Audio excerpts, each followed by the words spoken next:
L'Orchestre philharmonique et des chœurs entame une nouvelle saison et Francis Chouanière en est le chef. Francis, bonjour et bienvenue. Au matin. Il y a trois productions cette année, mais ce sont trois productions majeures. Et j'aimerais que tu me racontes la première, qui est quand même. Et elles sont toutes accompagnées d'une centaine de chanteurs dans le chœur, donc ça donne un spectacle qui est quand même assez lourd comme tel. La première production ressemble à quoi? Donc, la première production qu'on fait, c'est le Requiem de Verdi, Mhm. une, une œuvre quand même colossale pour le chœur, euh, tec- qui est techniquement très difficile à chanter. Mais c'est une très belle œuvre, dramatique, où on entend vraiment les inspirations des opéras de Verdi. On a cette jumelage parfait entre euh, les solistes, qui ont un rôle très important dans le requiem, et le chœur, qui vient faire des interjections et qui contribue à ce drame, particulièrement dans le Dies Irae qu'on connaît très, très bien. J'aimerais que tu me parles un peu du choix de tes deux solistes, deux de tes solistes en tout cas, Aline Kutam, qui est professeure au conservatoire, et Rose Nagar-Tremblay, qui, malgré son jeune âge, quand même un bel avenir devant elle parce qu'elle chante partout. Oui. En fait, ce programme-là, on a jumelé deux plus jeunes artistes, Rose Nagar-Tremblay et Vartan Gabrielian, et deux solistes de haut calibre qui ont beaucoup d'expérience de scène, Aline Coutan et Adam Luxor. Sont tous des voix riches et puissantes que j'ai cru qu'on va l'entendre, mais je crois qu'ils vont bien mélanger ensemble en termes de couleur et de puissance. Mhm. Maintenant, vous allez présenter ce spectacle dans un contexte où on a l'habitude d'entendre ce requiem. La saison s'y prête bien. J'aimerais savoir si le chœur est composé de gens qui sont avec l'orchestre depuis plus de 5 ans. Oui, une grande partie du chœur chante avec nous depuis plusieurs années. Je crois on a quand même un noyau de 50 personnes qui viennent année après année participer à nos programmes. Parce que ta formation initiale, je pense que c'était comme chanteur, non? Dans le chœur.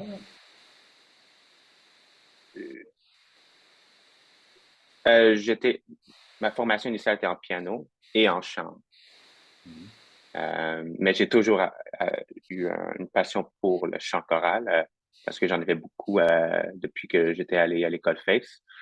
Euh, c'est un, c'est un peu comme les petits chanteurs, on chantait deux fois par semaine dans la chorale. Donc, c'est devenu une partie importante de ma vie. Et puis, parle-nous donc de ton parcours. Tu as fait des études comme chef d'orchestre? Oui, mais après, j'ai fait un bac en composition. OK. Mais ça faisait déjà un bout de temps que je dirigeais orchestre et chorale. Mhm. Et après, j'ai fait ma maîtrise à McGill en direction d'orchestre avec Alexis Hauser. OK. Oui, et moi j'aimerais savoir comment tu réagis maintenant quand on parle de toi comme étant un jeune chef. Ça fait déjà presque 10 ans que tu diriges maintenant. Est-ce que tu te considères encore comme un des Hot Conductors of Canada, comme on t'a déjà présenté? Comment tu réagis à ça?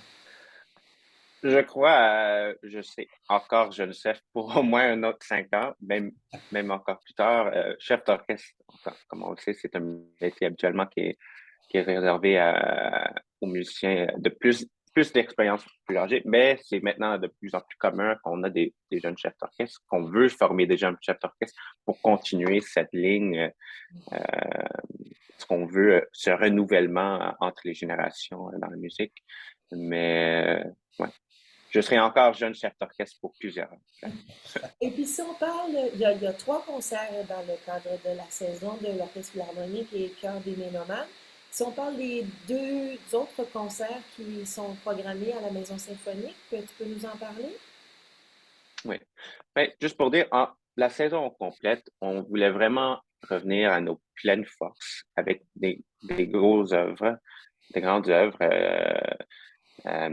qui ont grand orchestre, grand chœur, parce qu'on voulait vraiment revenir à 100%. On voulait faire travailler beaucoup de musiciens, on voulait intégrer beaucoup de chanteurs pour s'unir après tant de silence, disons, dans les 2 dernières années.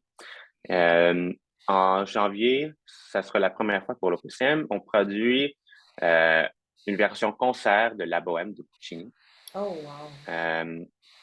qui sera en fait, à ma connaissance, la première fois que cet opéra est fait à la Maison symphonique. Habituellement, tous les opéras sont faits à salle Wilfrid, qui, on connaît bien que c'est pas l'acoustique qui est le meilleur pour la musique. Et donc, d'avoir cette chance de faire cette très, très belle musique de Puccini dans une salle acoustiquement bien traitée, je crois que ce sera une expérience unique pour le public. Et puis, ça va être avec Myriam Leblanc qui va interpréter le rôle de Mimi. Andrew Haji, comment tu le Oui, prononces dans le rôle Andrew Haji. Haji. Euh, c'est quand même une belle distribution. Oui, les deux l'ont déjà chanté plusieurs fois. Donc, je crois qu'ils vont avoir un bon pairing sur scène. Puis les autres qui vont faire partie de la distribution sont... Sont aussi des gens d'expérience. Il y a Christian Wagner qui va venir de Berlin, OK. une voix très riche pour Marcelo. Et on continue avec Cindy. Là, vous mettre sur le spot avec les noms. Cindy Bedeck, OK. qui fait Musette, une jeune voix exceptionnelle. Justin Welch avec Shonard et d'autres rôles qui seront. Et au printemps, vous présentez La symphonie la de la symphonie de la mer. mer de Lubin. Donc, c'est la symphonie de la mer c'est la symphonie de Vaughan Williams, la première Oui. symphonie de Vaughan Williams et la mer de Debussy. Puis vous avez quand même deux excellents solistes, Karina Gauvin, soprano, et Christian Wagner, donc pour ce concert-là. Oui, Concert avec 80 musiciens, c'est un gros orchestre. C'est vraiment, comme tu dis, c'est des très, très gros orchestres. C'est costaud.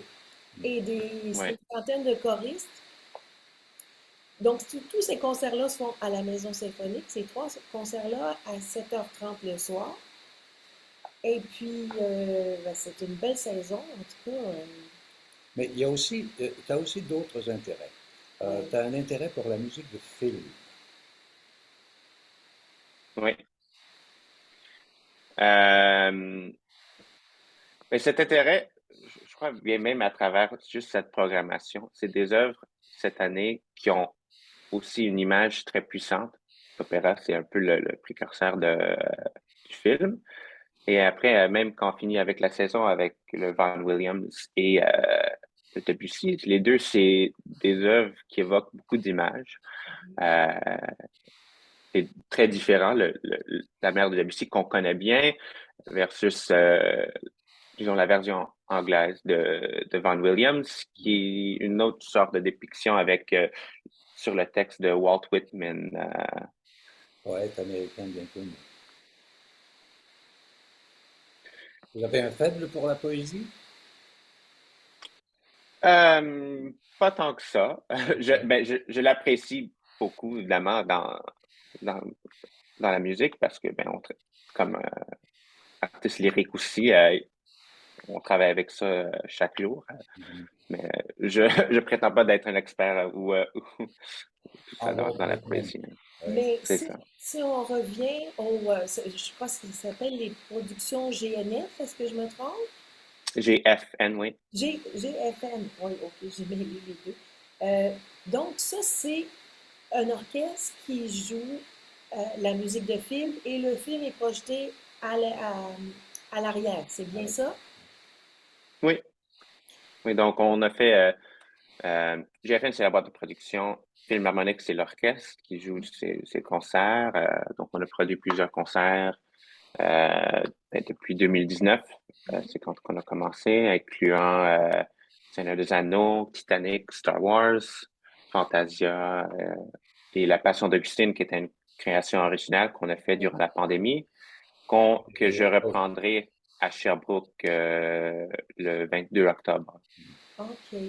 Et puis, si tu nous parles de la saison de l'Orchestre Philharmonique, Philharmonique de cette année, qu'est-ce qu'on peut s'attendre à voir? On venait juste de commencer avec Star Wars, qu'on a Ouais, fait en août. ouais, On continue avec une tournée de Vivaldi, les 4 saisons de Vivaldi et de Piazzolla avec Isabella Perron. On fait une ouais. tournée pan-canadienne, Montréal, Québec, Victoriaville, Ottawa, Toronto. On continue avec un concert de Noël avec le trio ténor Lyrico, Ouais. qui sera présenté à Wilfrid Pelletier et au Grand Théâtre à Québec. Qui sont les trois ténors de ce concert-là? Euh, c'est Yann Sabourin, Sam Champagne et Marco Bocchio, les 3 chanteurs. 2 ténors, un baryton. Ah, OK. Ce que j'admire beaucoup dans ton approche, c'est que tu fais travailler beaucoup de monde. Tu fais travailler beaucoup de musiciens. Tu fais travailler évidemment des choristes qui ne demandent que ça et que l'on voit trop rarement sur nos scènes, à commencer par notre meilleure scène à Montréal. On en voit, mais pas tant que ça. Alors, la Maison symphonique aussi vibre différemment quand il y a autant de voix. Elle est conçue pour ça et elle le rend bien aussi.